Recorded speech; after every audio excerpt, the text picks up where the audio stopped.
mulia ini, Allah Subhanahu wa Ta'ala memilih kita sebagai hamba-hamba yang duduk di majelis ilmu, duduk berkumpul bersama para ulama, duduk berkumpul bersama golongan-golongan yang dicintai oleh Allah Subhanahu wa Ta'ala. Dalam Rasul Sallallahu Alaihi Wasallam bersabda Nabi Muhammad Sallallahu Alaihi Wasallam, "Man zara 'ilman faka'annama zara'tu, man safa 'ilman faka'annama safahani, man jalasa 'ilman faka'annama jalasani fid dunya, faman jalasani fid dunya ajlastuhu ma'i yawmal qiyamah." Apa kata Rasulullah? Man zara 'ilman faka'annama zara'tu. Barang siapa yang mendatangi ulama, barang siapa yang berkunjung kepada para ulama, berkunjung kepada para habaib, berkunjung kepada para kiai, berkunjung kepada para guru-guru agama, seakan-akan dia berkunjung kepada aku. Baik kalian mendatangi ulama yang masih hidup atau mendatangi ulama yang sudah wafat, yakni mendatangi makam, mendatangi kubur mereka. Aqwamu ahya'i tamutul qulub bi dzikrihim, aqwamu amwatin tahyal qulub bi dzikrihim. Berapa banyak orang-orang yang masih hidup tetapi mengenang mereka, mengingat mereka, menyebut mereka bisa mematikan kita punya hati. Sebaliknya, berapa banyak orang-orang yang sudah wafat minal ulama wal auliya wal asfiya, dari kalangan para ulama, dari kalangan para wali, dari kalangan para sufi. Tetapi walaupun mereka mati, mengenang mereka, mengingat mereka bisa menghidupkan kita punya hati yang mati. Jadi mendatangi ulama, baik yang hidup ataupun yang mati, seakan-akan mendatangi dua Rasulullah. Imam Abdullah bin Mubarak dan yahtaju insan ila ziyarati mayyitihi wa idza lam yajidhu fil ahya ittala ala suratihi fil ahwal.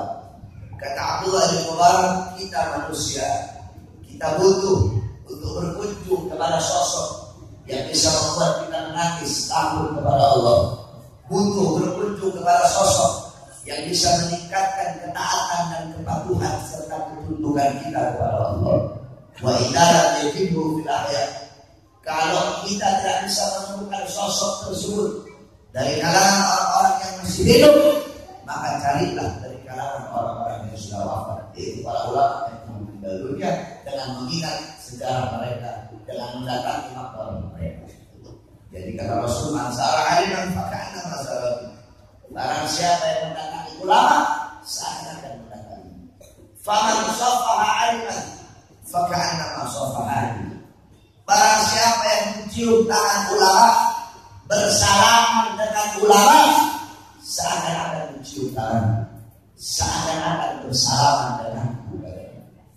Ada satu kisah yang berkaitan dengan mencium tangan ulama. Di dalam kitab Tajul Arus, Al-Habib Ali Husain Al-Abbas, beliau menceritakan, dulu di India ada seorang wali besar namanya Habib Muhammad Maula Jandal Al-Abbas. Beliau tinggalnya di hutan, gak pernah pakai baju, cuma pakai sarung, tidurnya di atas pohon. Tiap hari orang-orang Hindu datang ke hutan minta doa sama beliau. Pulang dari hutan, semua orang Hindu itu masuk Islam. Raja Hindu mulai khawatir karena semakin hari semakin banyak rakyat yang masuk Islam. Akhirnya Raja Hindu datang ke hutan. Raja Hindu bilang, Habib, berhenti, kamu masukkan rakyat saya masuk agama kamu. Kalau kamu tidak berhenti, besok saya datang di sini bawa pasukan gajah, saya ratakan di hutan dengan tanah. Apa jawab Habib Muhammad? Wahai Raja, silahkan kamu datang, bawa kamu punya pasukan yang banyak. Besoknya datang itu Raja, dia bawa pasukan gajah. Habib Muhammad, beliau memerintahkan nyamuk-nyamuk yang ada di hutan untuk melawan pasukan gajah tersebut. Akhirnya dengan izin Allah, nyamuk-nyamuk yang ada di hutan mengalahkan pasukan gajah perkasa dari raja tersebut. Akhirnya ini raja, dia ketakutan, dia datang Habib, saya minta ampun, tolong maafkan saya mulai sekarang tidak akan ganggu Habib lagi, dan saya janji setiap hari Jumat saya akan datang di sini bawa makanan ke Habib. Ini raja hidup, tiap Jumat dia datang, dia cium tangan Habib Muhammad. Tiap hari Jumat dia mencium tangan Habib Muhammad. dia mencium tangan ulama, dia mencium tangan aulia. Padahal dia bukan Islam, dia Hindu, tapi tiap Jumat dia datang mencium tangan Habib Muhammad. Singkat cerita, ketika ini raja wafat, ketika ini raja meninggal dunia, para Hindu kan kalau wafat dibakar. Ketika jasadnya dibakar, seluruh anggota tubuhnya hancur jadi abu, kecuali mulut dan tangannya yang tidak bisa terbakar. Berkali-kali dibakar, tidak bisa terbakar. Akhirnya keluarga kerajaan datang Habib Muhammad. Ya Habib, ini raja bagaimana? Semuanya sudah jadi abu, cuma mulut sama tangannya yang tidak bisa terbakar. Apa jawab Habib Muhammad? Dia karena si raja ini tiap Jumat dia datang kemari, mulut dan tangannya bersentuhan dengan tangan saya. Sedangkan saya setiap hari mencium tangannya Nabi Nabi Muhammad Sallallahu Alaihi Wasallam. Mencium tangan ulama seakan-akan mencium tangan Rasulullah. Faman jalasa alima, dan barang siapa yang duduk bersama ulama, berkumpul bersama ulama di majlis-majlis ilmu, di majlis-majlis zikir, di majlis-majlis maulid, di majlis-majlis salawat, di masjid-masjid, musalla-musalla, pondok-pondok pesantren, engkau duduk berkumpul bersama ulama, seakan-akan engkau duduk dengan di dunia. Dan barang siapa yang duduk dengan di dunia, kelak di akhirat akan aku duduk dengan dia bersamaku. Saudara-saudara, orang-orang yang paling beruntung di akhirat, orang-orang yang paling berbahagia di akhirat, bukanlah orang-orang yang hanya datang bawa pahala sholat, datang bawa pahala puasa, datang bawa pahala zakat, datang bawa pahala jihad. Bukan. Orang-orang yang beruntung di akhirat, orang-orang yang kedua matanya dihalalkan oleh Allah untuk memandang wajah indah baginda Sayyidina Muhammad. Orang-orang yang beruntung di akhirat, orang-orang yang hidupnya dihalalkan oleh Allah untuk mencium wanginya jasad baginda Nabi Muhammad. Orang-orang yang beruntung di akhirat, orang-orang yang berkumpul bersama Nabi. Di akhirat, saya dan kalian, kita tidak bisa berkumpul dengan Nabi, tidak bisa memandang wajah Nabi, tidak bisa mencium wanginya jasad Nabi, jikalau di dunia kita jauh dari para pewaris Nabi Muhammad. Jikalau di dunia kita jauh dari majlis-majlis Nabi Muhammad, kadar kedekatan kalian dengan Nabi di akhirat, jarak jauh atau dekatnya kalian dengan Nabi di akhirat, itu menurut kadar kedekatan kamu di dunia, itu menurut jarak jauh dekatnya kamu di dunia dari majlis-majlis seperti para sore hari. Jikalau di dunia kamu dekat dengan majlis ilmu, dekat dengan majlis zikir, dekat dengan masjid, dekat dengan ulama, dekat dengan para guru-guru agama, tidak diragukan di akhirat kamu akan dekat dengan Nabi Muhammad. Tapi kalau di dunia kamu jauh dari majlis ilmu, jauh dari majlis zikir, jauh dari majlis sholawat, jauh dari ulama, jauh dari pewaris Nabi, jauh dari penyambung lidah Nabi, jauh dari para pemegang keilmuan Nabi Muhammad, maka tidak diragukan di akhirat engkau pun akan jauh dari Nabi Muhammad Sallallahu Alaihi Wasallam. Ketika engkau jauh dari Nabi, maka engkau akan jauh dari syafaat, engkau akan jauh dari rahmat Allah Subhanahu Wa Taala. Oleh karena itu, kenapa? Karena majlis-majlis seperti ini inilah warisan Nabi Muhammad. Nabi tidak mewarisi harta, tidak mewariskan pangkat, jabatan, tahta, kekuasaan, ikan, permata, berlian, rupiah, dirham, dinar. Bukan itu warisan Nabi. Warisan Nabi ilmu, amal, akhlak, wara, khauf, ikhlas, sabar, takwa, istiqamah, zuhud, ibadah, qanaah, khasyah. Ini warisan Nabi Muhammad. Maka ketika engkau mengambil warisan Nabi Muhammad, adakah sesuatu yang lebih bermanfaat bagimu, yang lebih mahal bagimu, yang lebih berharga bagimu di dunia dan akhirat selain dari warisan Nabi? Tidak ada, saudara-saudara. Tidak ada yang lebih bermanfaat, tidak ada yang lebih berharga, tidak ada yang lebih mahal bagimu di dunia dan akhirat selain daripada warisan-warisan baginda Nabi Muhammad Sallallahu Alaihi Wasallam. Oleh karena itu, saya wasiatkan kepada seluruh hadirin sekalian, jangan pernah bosan duduk di majlis-majlis ilmu, jangan pernah bosan duduk berkumpul bersama ulama, duduk berkumpul bersama orang-orang saleh. Ikuti para ulama, ikuti mereka, sebab mereka golongan-golongan yang mulia. Beliau-beliau para ulama yang dimana dalam Al-Quran Allah berfirman, "Qul hal yastawil ladzina ya'lamuna wal ladzina la ya'lamun." Katakanlah oleh wahai Muhammad, apakah sama orang-orang yang alim, para ulama dengan golongan-golongan selain daripada mereka. Apakah sama?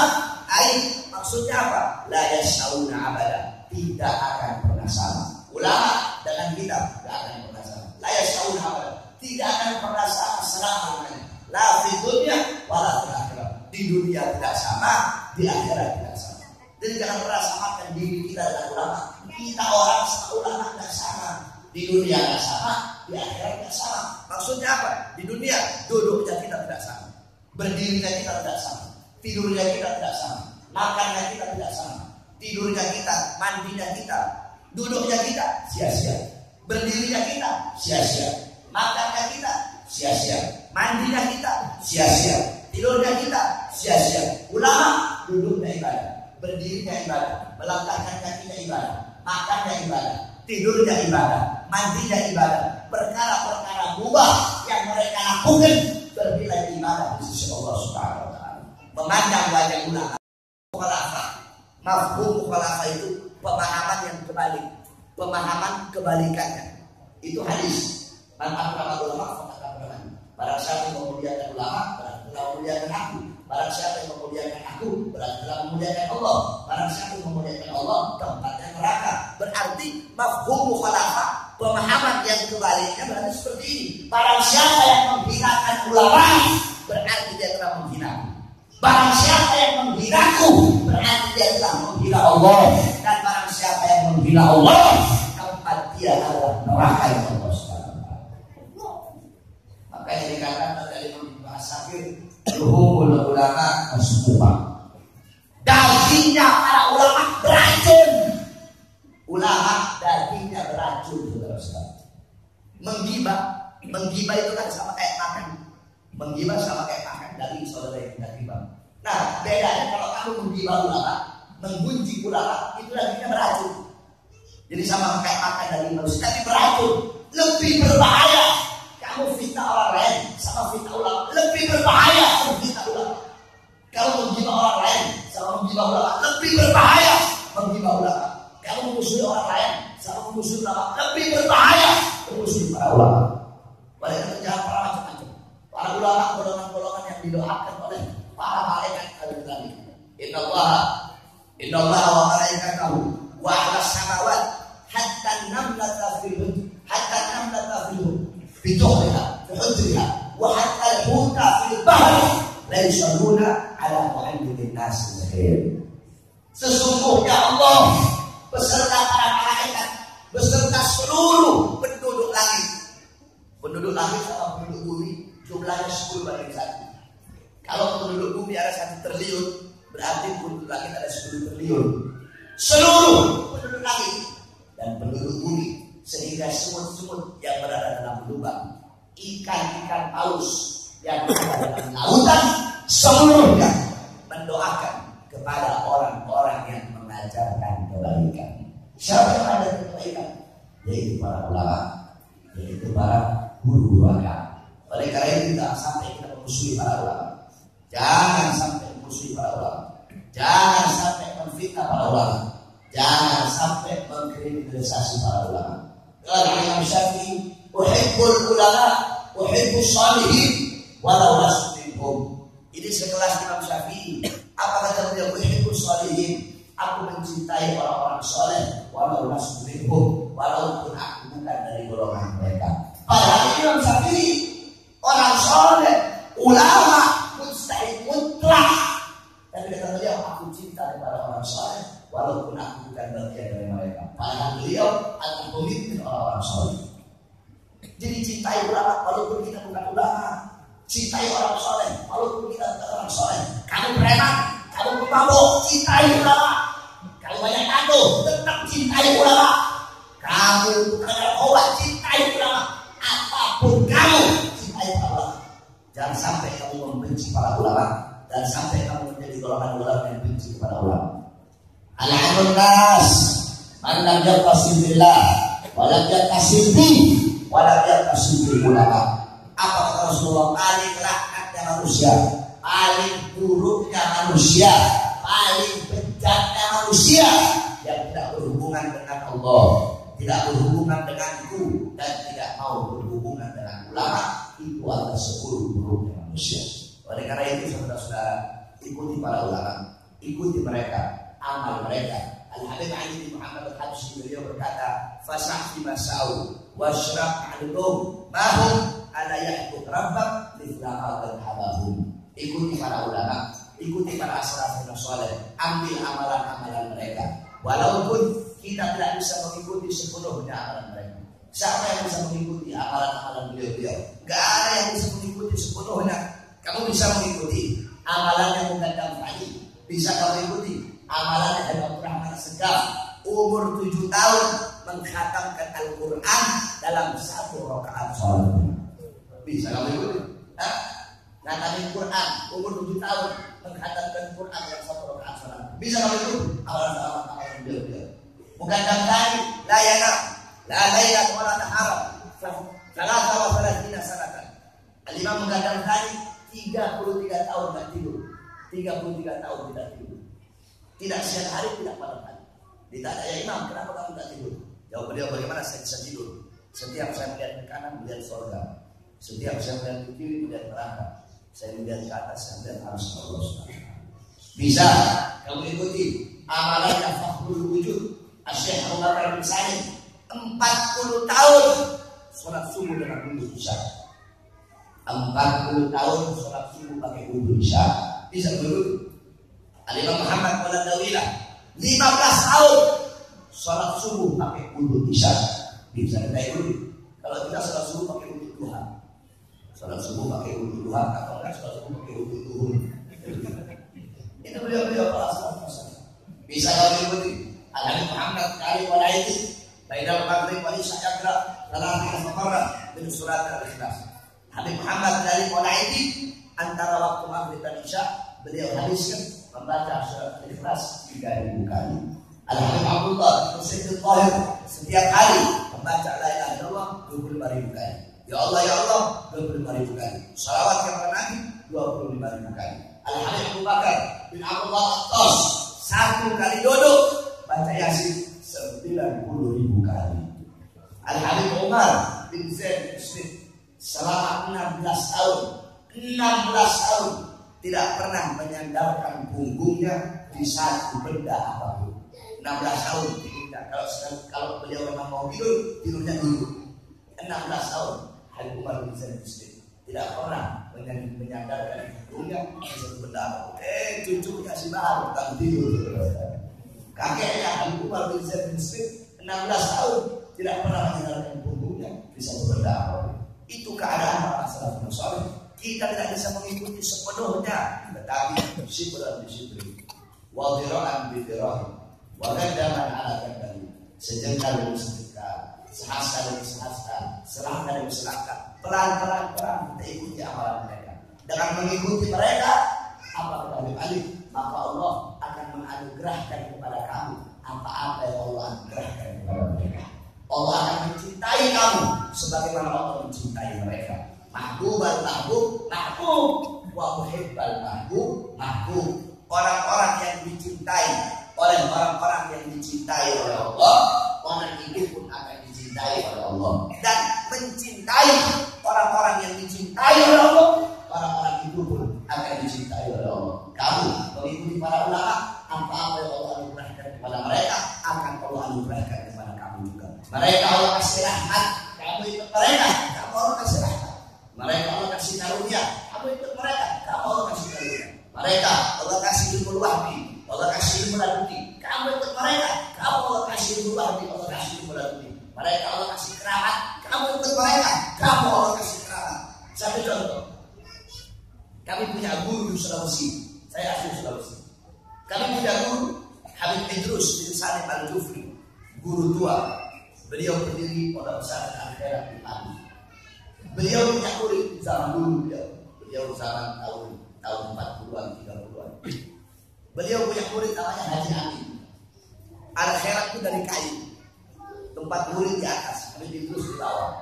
Kalau Habib Idrus panggil Amin, ini Haji Amin, dia nggak mau turun lewat tangga. Kenapa? Kelamaan, dia loncat ke atas. Kalau gurunya panggil Habib Idrus panggil Amin, dia loncat ke atas ke bawah. Nggak mau lewat tangga. Kenapa? Kelamaan, dia nggak mau bikin gurunya nunggu terlalu lama. Satu waktu Habib Idrus ajak Haji Amin untuk dakwah melewati laut. Di tengah laut Imam Habib Idrus jatuh. Ketika Imam Habib Idrus jatuh, nggak pakai disuruh. Ini Amin, Haji Amin, dia loncat ke laut, dia ambil di bawahnya Habib Idrus. Ketika dia ambil, dan dia naik atas perahu, dia kasih. Itu semua orang yang ada di perahu kaget lihat Haji Amin. Kenapa? Tidak ada satu titik pun basah yang maju. Ternyata si Haji Amin tadi dia jalan di atas air. Kenapa Allah kasih keramat? Allah kasih keramat karena dia mengikuti sahibul karamah. Jadi apa-apa yang Allah anugerahkan kepada ulama akan Allah anugerahkan kepadamu jika engkau mengikuti para ulama. Oleh karena itu saudara-saudara, jangan kamu jauh dari para ulama. Hebat kaum yang akan jamaah bercinta satu kaum akan berkumpul bersama orang yang dia cintai. Kalau kita cinta kepada ulama, maka Allah akan kumpulkan kita bersama para ulama. Jika kita cinta kepada ulama, anak-anak kita akan Allah jadikan ulama. Kalau bukan anak-anak kita, cucu-cucu kita akan Allah jadikan ulama. Kalau bukan cucu-cucu kita, salah satu daripada anak keturunan kita pasti akan dijadikan ulama oleh Allah Subhanahu wa taala. Mudah-mudahan Allah jadikan keturunan kita dari ulama. Allah jadikan kita golongan-golongan cinta kepada ulama. Allah jadikan kita golongan-golongan yang selalu membela para ulama, mengikuti jalannya para ulama. Amin amin ya rabbal alamin. Wa nafa'u barakatihim wa rahmatullahi hurmatihim wa amina fi tariqatihim wa ma'afatina fidai wa sallallahu alaihi Muhammad wa alihi wasahbihi wasallam. Alhamdulillah rabbil alamin. Wa afu minkum. Wassalamu alaikum warahmatullahi wabarakatuh.